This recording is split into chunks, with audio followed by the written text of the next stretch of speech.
हे students, क्या आपको भी साइंस की एग्जाम से डर लगता है? अगर हाँ, तो अभी बिल्कुल भी डरने की जरूरत नहीं है, क्योंकि मैं लेके आया हूं क्लास 9 साइंस के एनसीईआरटी बेस्ड रिवीजन नोट्स, जिसमें बहुत ही क्विकली, क्रिस्प और शॉर्ट तरीके से हम रिवाइज करेंगे, और इतना कर लिया तो फुल मार्क्स की गारंटी। तो ज्यादा टाइम नहीं लेंगे, चलो शुरू करते हैं। तो पहले समझते हैं what is matter. Anything that occupy space and have mass is matter. आप बोलोगे कि आपको प्यार हो गया और आपको प्यार में बहुत ही दर्द हो गया, क्या वो मैटर है? नहीं, मैटर वो है जिसके पास मास है और जो जगह ऑक्यूपाई करती है। अगर स्प्रे करते हैं, वो स्प्रे जो है दूर तक पहुंच जाता है, तो वो एक मैटर है। हवा एक मैटर है, पानी एक मैटर है, आप एक मैटर हो, मैं एक मैटर हूं। Everything we can see that occupy space and have mass is matter. तो नेक्स्ट क्वेश्चन ऐसा आता है कि फिजिकल नेचर क्या है ये मैटर का? मैटर होती कैसी है? तो मैटर जो है वो बहुत ही टाइनी पार्टिकल्स की होती है, जो दिखाई नहीं देती, यानी कि नॉर्मल आंखों से वो दिखाई नहीं देती है मैटर। अगर मैं ऐसा बोलूं कि पानी के अंदर आप शुगर डालोगे और शुगर थोड़ी देर बाद मिलाने के बाद नहीं दिखेगी।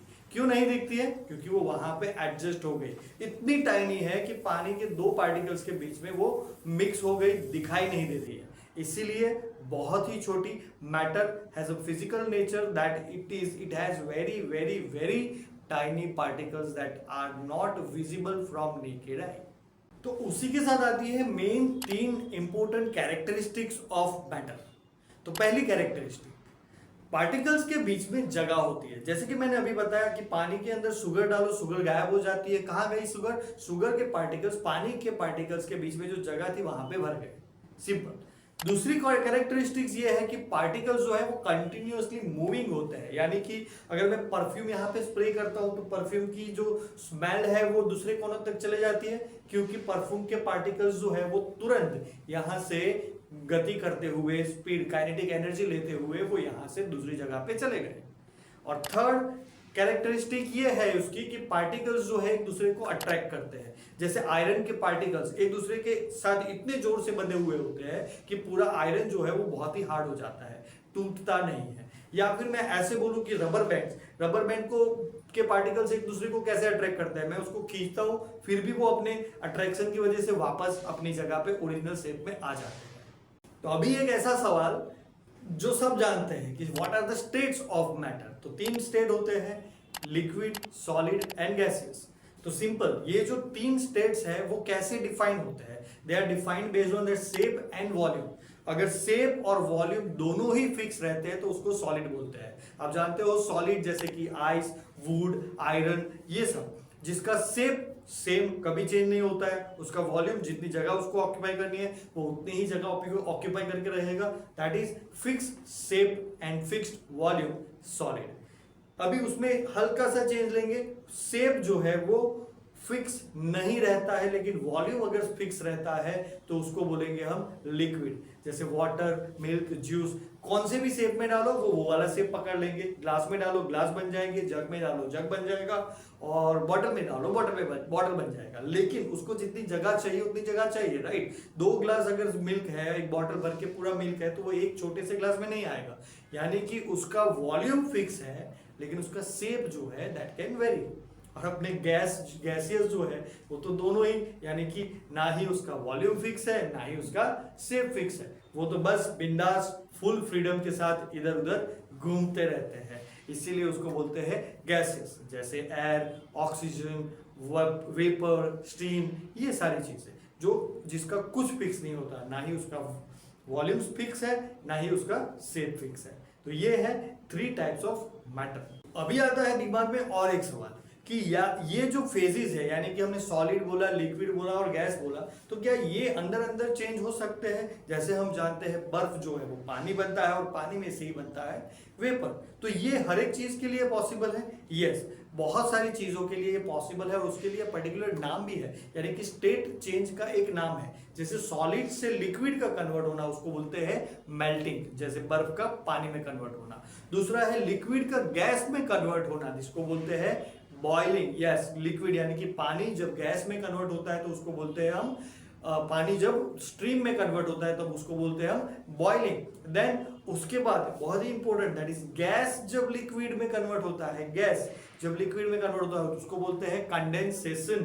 जैसे स्टीम में से स्टीम को ठंडा करके अगर हम पानी बनाते हैं तो उसको बोलते हैं कंडेंसेशन। फिर लिक्विड को सॉलिड में कन्वर्ट करना है, सिंपल लिक्विड सॉलिड यानी कि पानी से बर्फ बनती है, वो हो गया फ्रीजिंग। लेकिन the most important one that is sublimation. Sublimation क्या होता है? जब सॉलिड पानी में कन्वर्ट, लिक्विड में कन्वर्ट हुए बिना ही डायरेक्टली जब वो गैस बन जाता है, सॉलिड में से सीधा गैस, उसको बोलते हैं सब्लिमेशन। एग्जाम के लिए इंपॉर्टेंट सवाल भी है, what is sublimation, give an example. To solid state to gaseous state direct conversion, उसको बोलते हैं सब्लिमेशन।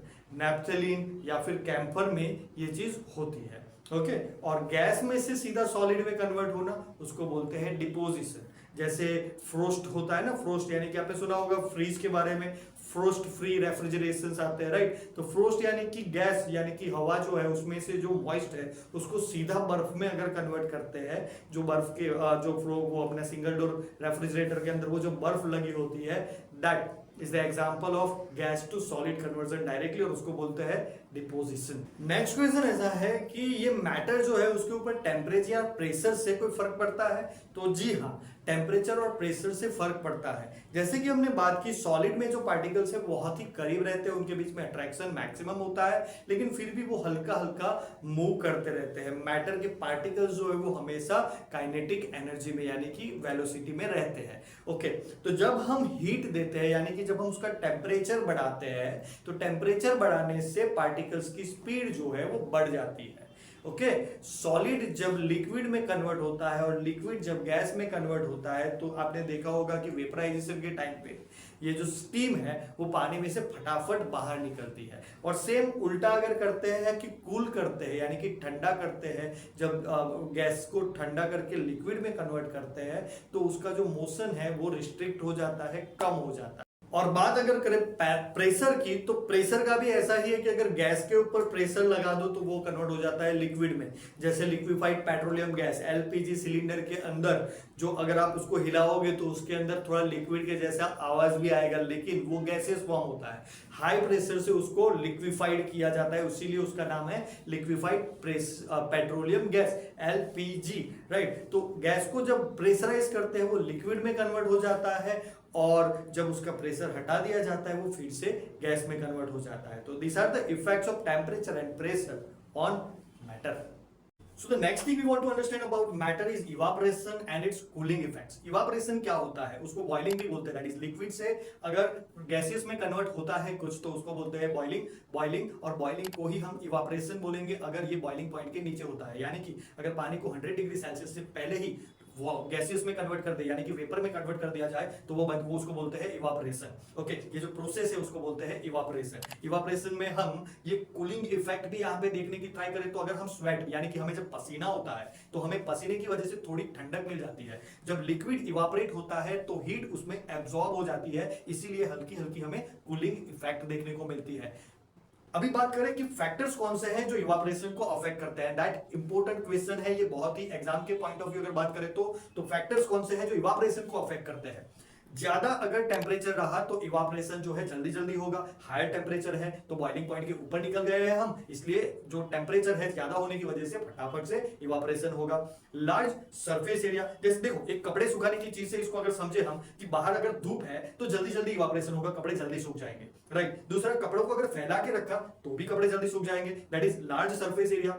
बड़ा अगर सरफेस एरिया रहा तो कपड़े जल्दी सूख जाएंगे यानी कि इवापोरेशन ज्यादा होगा। इवापोरेशन ही करना होता है ना, हमें कपड़े धोने होते हैं, कपड़े सुखाने होते हैं, उसमें कपड़े गीले होते हैं, उसमें से पानी को बाहर निकालना है in the form of vapour. तो ज्यादा टेम्परेचर बाहर अगर हीट है जल्दी इवापोरेशन होगा। सरफेस एरिया बढ़ा दिया जल्दी इवापोरेशन होगा। ह्यूमिडिटी अगर कम हुई, ह्यूमिडिटी यानी कि आजू बाजू मॉइस्ट का लेवल है, यानी कि आप सोचो कि मॉनसून में जब आप कपड़े सुखाते हो तो मॉनसून में क्या बारिश की वजह से बहुत सारा मॉइस्ट होता है एटमॉस्फेयर के अंदर, और मॉइस्ट यानी कि बहुत सारा पानी ऑलरेडी है। अगर हवा में ऑलरेडी पानी है तो वो कपड़े वाला पानी लेके क्या करेगी भाई, इसीलिए जल्दी कपड़े नहीं सूखते हैं। यानी कि ह्यूमिडिटी कम होगी या फिर ज्यादा होगी, ज्यादा ह्यूमिडिटी कम इवापोरेशन, कम ह्यूमिडिटी ज्यादा इवापोरेशन। और अगर हवा भी फटाफट चल रही है, हवा भी जल्दी से चल रही है, तो हवा भी जो है वाटर मॉलिक्यूल्स को लेके जाएगी, यानी कि हवा ज्यादा चलने से भी यानी कि विंड स्पीड भी अफेक्ट करता है इवापोरेशन रिवीजन को, राइट। अभी लास्ट में ये सब हमारा चैप्टर तो कंप्लीट हो गया। अभी हम फटाफट से क्विकली रिवाइज कर लेते हैं कि क्या क्या हमने पढ़ा। व्हाट इज मैटर, मैटर के कैरेक्टरिस्टिक्स क्या है, उसके स्टेट्स क्या है, स्टेट्स चेंज कैसे होते हैं, इवापोरेशन देखा, टेम्परेचर की इफेक्ट देखी, ये सब हमने अच्छे से देखा। तो एक बार लास्ट मोमेंट पे ये पॉइंट्स को रिवाइज कर लो और आपको मैं गारंटी देता हूं कि फुल मार्क्स आपके आ जाएंगे। Last but very important information that ये चैनल पे आपको हर हफ्ते 500 रुपए जीतने का मौका मिलता है। हर मंगलवार रात को 9:15 बजे एक लाइव क्विज होता है जिसमें सही जवाब देके आप जीत सकते हो 500 रुपए। क्यों, कैसे, उसके लिए डिस्क्रिप्शन चेक करिए और मेरे लाइव सेशंस चेक करिए, आपको समझ में आ जाएगा। अगर ये वीडियो हेल्पफुल लगी तो प्लीज लाइक और शेयर कर दीजिए और ऐसे ही एग्जाम सॉल्विंग कंटेंट के लिए चैनल को सब्सक्राइब कर लीजिए। मिलते हैं अगली वीडियो में, तब तक के लिए कीप स्टडी।